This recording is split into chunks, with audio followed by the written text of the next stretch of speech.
Well, how can the governor say this? Kindly read 7. Is it possible? Forget the right or wrong. Why should the governor say it? How can he say it constitutionally is my question to myself.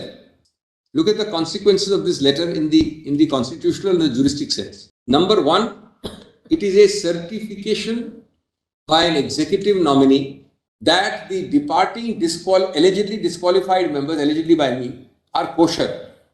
They are not disqualified. They are not disqualified is his confidence. Number 2, that you, Mr. Uddhav, is not the Shiv Sena, but those people are. He is writing to Uddhav Thackeray. 3, he is doing it under the nose of a pending disqualification, then scheduled proceeding and a hotly contested Supreme Court matter. The ordinary mortals who are doing it, the Lordship take a very serious view. I know the Lordships can't issue directions to the governor and content may not lie. But just consider, Manoj, if anybody else would write a letter like this, when your Lordship is hearing such a heavily contested matter and the speaker is dealing with it, I don't know, Manoj, normally, Manoj, we'd expect some contempt notice. Then some appropriate case will also examine how far the arc of immunity applies. Number 4, he is, Manoj, actually setting up the ground as a precursor. Come to me, I will swear you in. This is an advance intimation. Manoj, this 7th para read as it is can only say, come to me, I am ready to swear you in. Because you are kosher. There is no problem with you, there is no stigma. Only step left is that, nothing is left. Therefore, Manoj, to the other question, my Lord, the Honorable Chief Justice asked me on Thursday, Manoj, what is it that you want us to do in the event that we agree with you? Lordship put a question like that. One of the simplest levels, of course, I gave your Lordship a larger answer, simplest level is to quash this letter. Now, suppose your Lordship quashes this letter, just for a minute, and I do not press, except for 1 or 2 things, in any meaningful way for other things. Just suppose, I'm just not conceding anything, I'm just giving the Lordship a supposition. The status quo ante is automatically restored. Lordship doesn't have to say it. And is that constitutional morality? Is that fair play? Is that upholding the greatest traditions of governance? Because clearly it is. And certainly, there can be no bar, immunity, hesitation, legal obstacle, constitutional bar from quashing this letter if your Lordship otherwise agrees with me. The letter is not a non-quashable document, It's a direct prayer, directly impugned in all the writ petitions or many of the writ petitions. Take it, take it that it's impugned. The 5th is a obvious consequence of this consequence. Next step is swearing in, which happens on 30th. This is 28th, 30th. In fact, the seeds of that are very clear in para 7. I told you it's an advance intimation. It happens 2 days later. So that's a letter saying you are kosher. That is acting on the letter and giving you a constitutional status of a minister. Well, in fact, I'm sorry, that swearing in was the chief minister. 30th was the swearing of Mr. Shinde. Chief Minister. 38th. So you are swearing in a constitutional head of state. And what is the last consequence is again consequential to the consequence, which is appointment of the speaker. If I may say the new speaker or the speaker. I have given a Lordship 6 consequences. I mean, one can make probably 7 or 8 also, but let's say 6. Well, my respectful submission is A, that these are serious consequences, extremely serious for our constitutional polity. B, they are case neutral to the present case. They are extremely serious for our constitutional polity. B, they are case neutral from this present case. They are juristic questions and they are bound to recur unless your Lordship plugs the loophole this way or that way. Third, these are all within your Lordship's judicial domain. None of this is a no-go area. Fourth, and this is very important, Melissa. Fourth, only your Lordship, I am not saying your Lordships may, I am saying only your Lordships can decide and should decide this.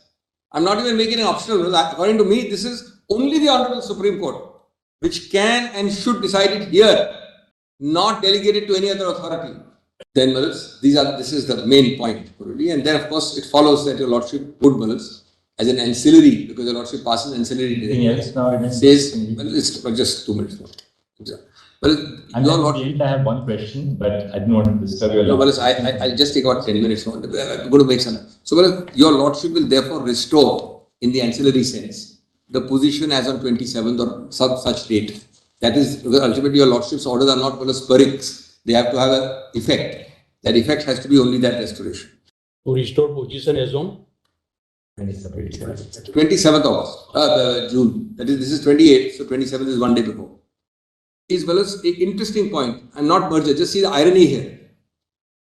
Your lordships has only one defense, fellows, apart from condonation of merger. Merger is the supreme irony in this case. Merger is not even alleged by them, claimed by them, raised by them. In case of a merger, suppose 8 out of 10, 6 out of 10, 9 out of 10 leave, the remaining chap left behind is protected. Under your lordship's 10th schedule is protected. He otherwise he's a loner. He would himself be he's protected. Here, but for lordship's interim order, which we argued just a few days ago, I'm not protected.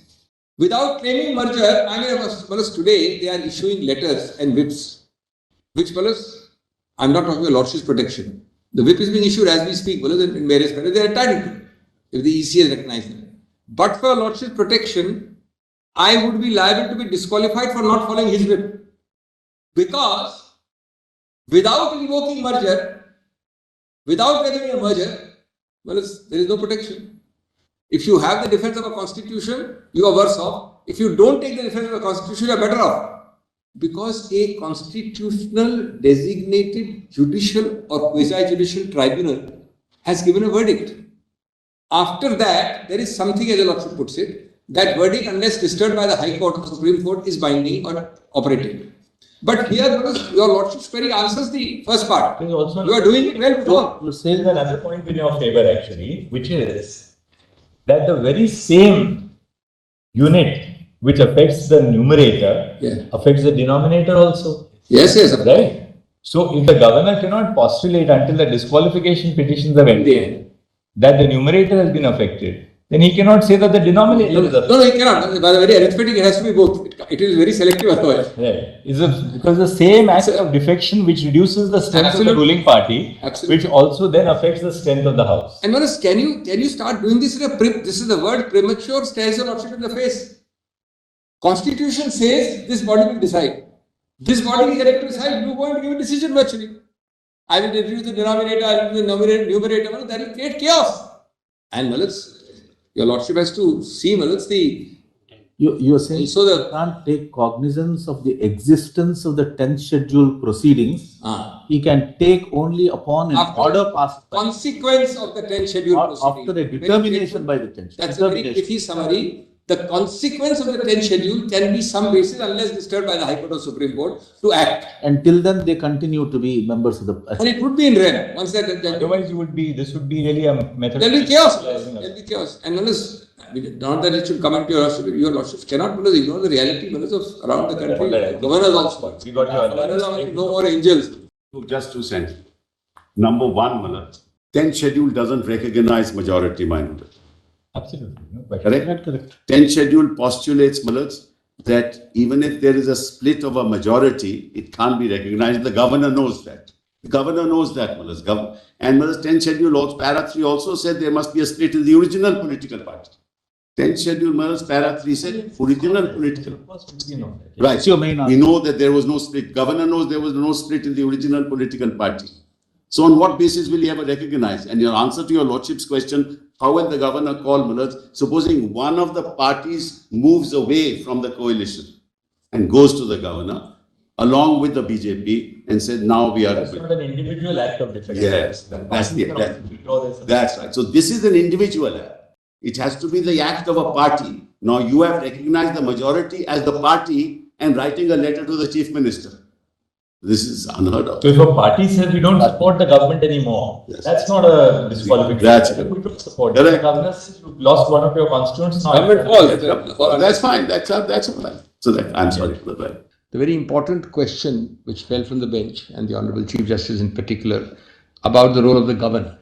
Well, this is a very unique and a strange case. And I would say from this side, a sorry case, where lordships has double whammies and triple whammies. Let me explain how. My Lord Willis put the question of the governor's role. And in one sentence, the question is that if your lordships if the governor found that there is something to be decided by way of unstable majorities, even if you exclude 39, why can't he go and have a trust vote, etc., or a decision on the true majorities in the confidence of the House. Well, it's the first thing when you start on that query has been perhaps not given sufficient weight.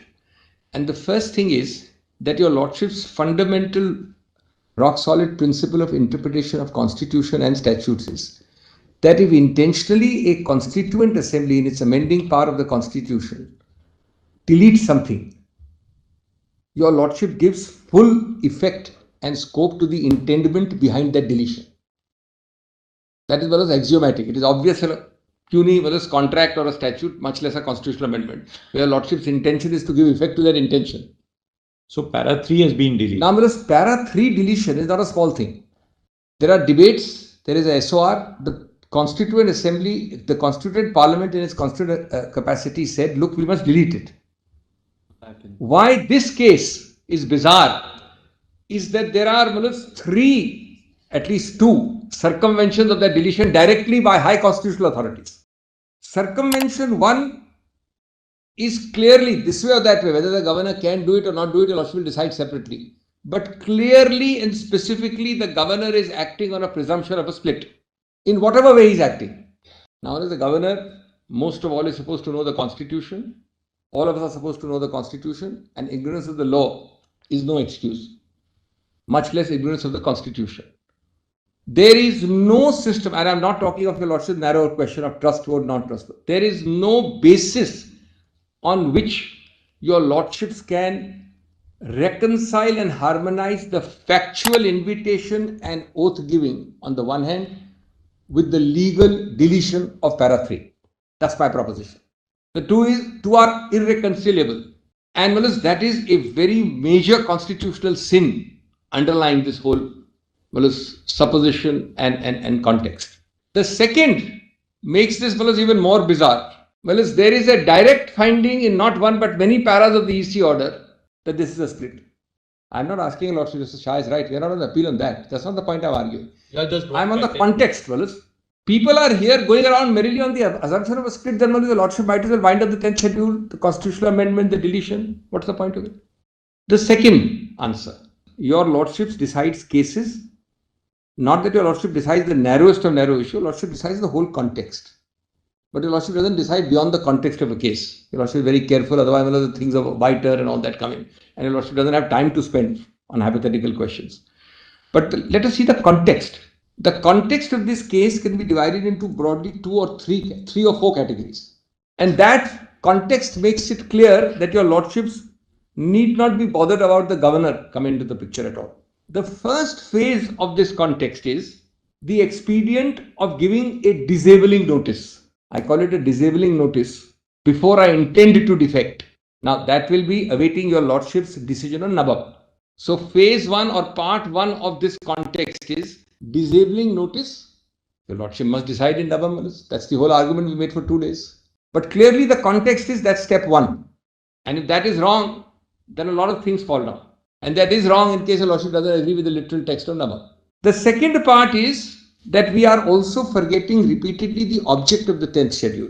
Well, as more than any other jurisprudence in this part, subject of constitutional law, are cases again and again talking of two things: the evil prior to 84, the object of plugging that evil, the mischief rule, and what your Lordship is doing by the 10th schedule.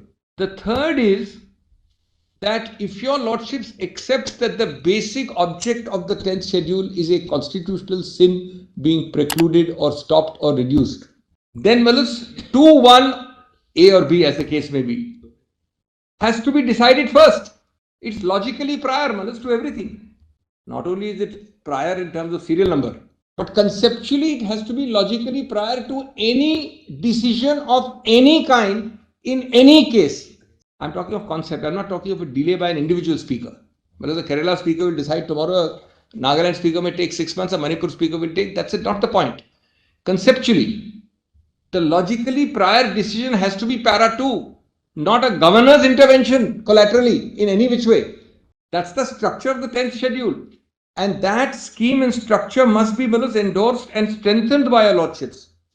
Inter alia, by not accepting any collateral incursion horizontally sideways by a governor, while that 2-1 is still pending.